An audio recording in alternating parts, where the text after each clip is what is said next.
So this one time at chiropractic college, I was messing around in the gym without a care in the world besides passing boards. And up to this point in my life, I'd really never had a serious injury, but that was all about to change. I picked up a heavy thing and put it back down right exactly where it was for several times, and then on the last one, I felt a sudden pop and a shift in my low back. And shortly thereafter, I felt like cold water was running down my right leg. No, I hadn't wet my pants, but given the options, I wish that that's what was going on. Because if you've ever experienced a disc herniation, you know it is one of the most excruciating pains you're probably ever going to experience. And so I did what any good chiropractic student would do. Panicked. That's why today I want to talk about disc injuries, specifically cervical disc injuries, because although my injury happened in the low back, the fears and concerns that happen with any disc injury are going to overlap with what you'd experience in your neck. The first one being, why the heck does something happening in your neck affect your arm? Why does your arm go numb after a disc bulges or ruptures? And then once we determine why this causes that radiating nerve pain, I'm going to talk you through what are some of the big mistakes that I see a lot of people make that make their symptoms worse or last longer. But the point of these videos is never to scare you, so I want to debunk some common misconceptions and fears that come along with cervical disc injuries. Can they recover, or are you stuck like this for the rest of your life? Spoiler, I wouldn't be making this video if you couldn't fix it. And that's why we're going to talk through some super simple solutions from nutrition to exercises that you can do to get relief quickly, and then finally giving you a full fix that'll walk you through day one after an injury all the way out to fully recovered.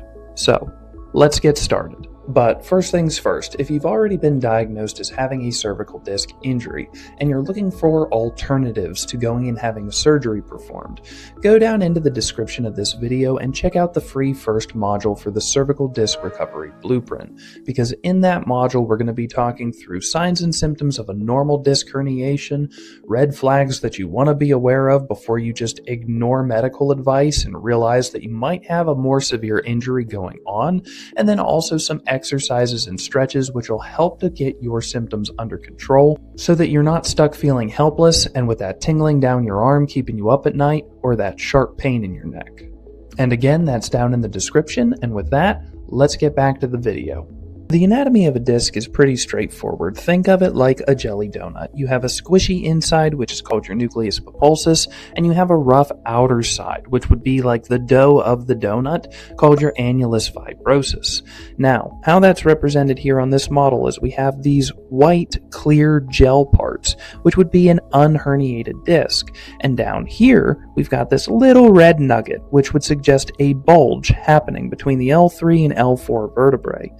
Now, how this causes symptoms down your arm, or in this case how it would cause symptoms down your leg, is this bulge puts pressure on this yellow nerve as it comes out of your spine. And this nerve root is going to go down into an extremity. In this case, it'll run down to your leg, but in your neck, you're also going to have a similar situation where those individual nerves are running down into your arm. At this point, we can think of the injury as putting pressure on a garden hose, because if you've pinched a garden hose, you know how that actually decreases the amount of water that comes out the hose. Similarly, pressure put on a nerve is going to affect the amount of signal that is going into and out of the central nervous system, which will cause an extremity or part of an extremity to go numb.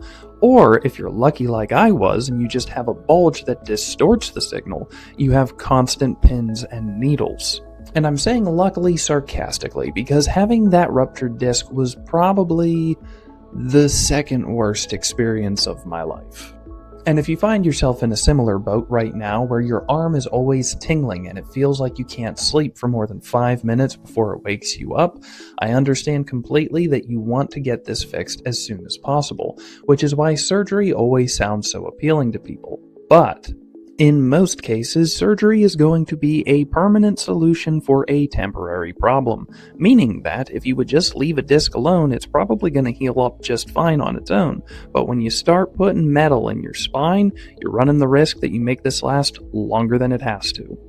And that's not even one of our big mistakes to avoid. That's just a bonus. When we're looking at other common mistakes that a lot of people make while having a cervical disc herniation, it involves things like lifting overhead. And this is very common for people who work in electricity or who are painters, because naturally they're just reaching up overhead all the time already. Try to avoid these movements if you can, because it puts compressive load on those joints where the disc is, and it also contracts the muscles, which are trying to stabilize that joint segment. Now, additionally, you want to avoid moving heavy items altogether. If you have a cervical disc injury, this is a great time to quit deadlifting, or more than likely, picking up your kids or grandkids from off the floor. Because no, the second cupcake after dinner isn't helping their case either, but even as much as 20 pounds pulling down on your shoulders can irritate your cervical disc injury. And while we're on the topic of activity, things like jogging or running, even though they are healthy for you, can really jostle around your neck. It's one of the things I'm most surprised with at the office is just how many times marathon runners come in here. They don't have knee problems, they don't have hip problems, they have neck problems from their head bobbing for 20 whatever miles it is. And then finally, and this pretty much applies to everyone, avoiding tech neck, which is going to be that posture you get in when you're at your workstation, or that posture you get in when you're looking down at your phone for 5 hours, death scrolling through Facebook. Because all of these are going to add stress and strain to the ligaments, tendons, and muscles in your neck, which are just holding on for dear life after a disc herniation, trying to make sure you don't make an injury worse. Well, then what the heck do you want me to do, Dr. Beck? Because the surgeon says I need to see him as soon as possible, and I have a slipped disc which is only getting worse. And look, I don't know your specific case. Heck, I don't even know you. But in 90% of cases, cervical disc injuries will heal up all on their own. You don't even need intervention. Interventions such as physical therapy, chiropractic treatments, or just general isometrics can help to significantly decrease the amount of time you spend in discomfort, and they can also make sure that when that injury heals, it heals properly.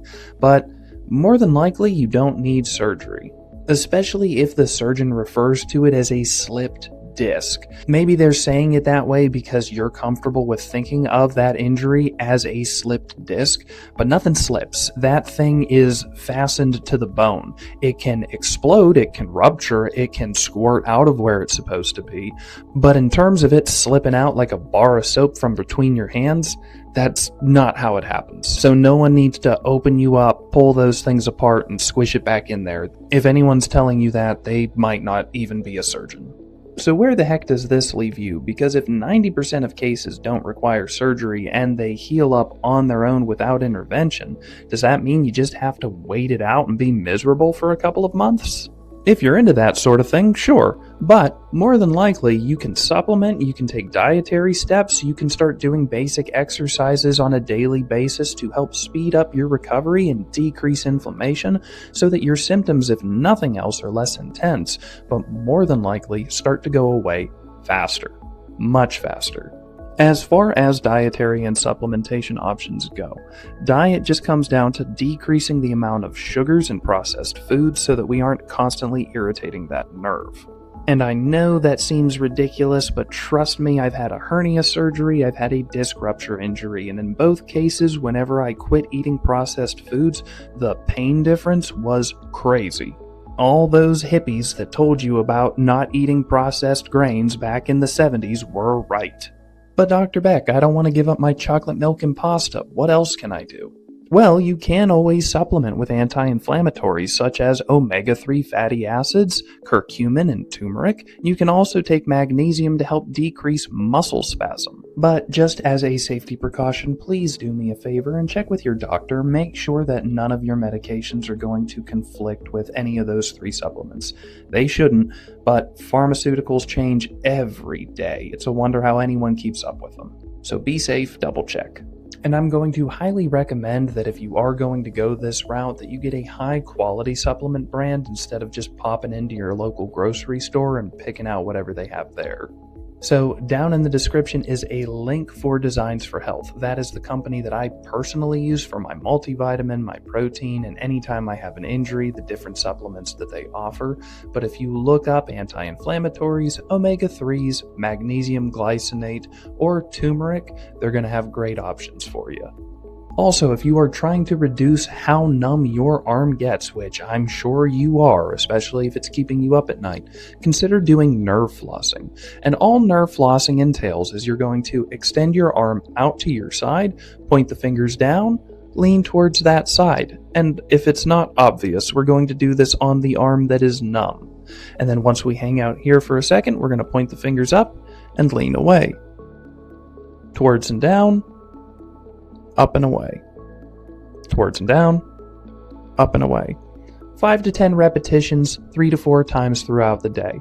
We're not trying to overstretch anything. Really what we're doing is we're taking the nerve from where it runs in the neck all the way out into your fingertips, and we're just moving it back and forth through the muscle tissue and fascia for anything that might be stuck on it and irritating the nerve, breaking it up so that you don't have a constant chemical irritant on your nerve, making your symptoms worse. Finally, and one of my favorites because it makes people look silly, are chin retractions. And it's a very small movement. You used to do it when you were 2 years old. All you're going to do is pull your chin back like you're trying to make a double chin. This isn't pulling your chin down to make a double chin. This isn't pulling your head back to look up at the ceiling. It's just pulling your head back. Kind of nice and tall like a puppet on a string, or like you had crazy exaggerated posture. Because what this does is it helps to traction that cervical spine, potentially help pull the disc back into its correct location, but then finally, it's also helping to stabilize those deep cervical flexors, which are probably in spasm after a cervical disc herniation.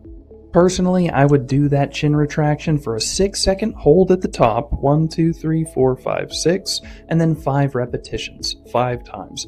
One of the main things though is if it starts to irritate your symptoms after, let's say, 3 or 4 reps, stop there for now. You'll get better as time goes on. You just need to let this heal without aggravating it.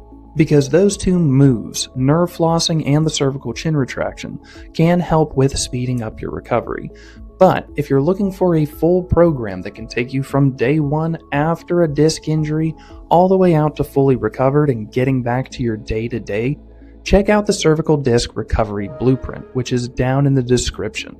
In that program, I'm teaching you everything on a day-to-day basis that you should be doing in order to help speed up recovery from a cervical disc herniation.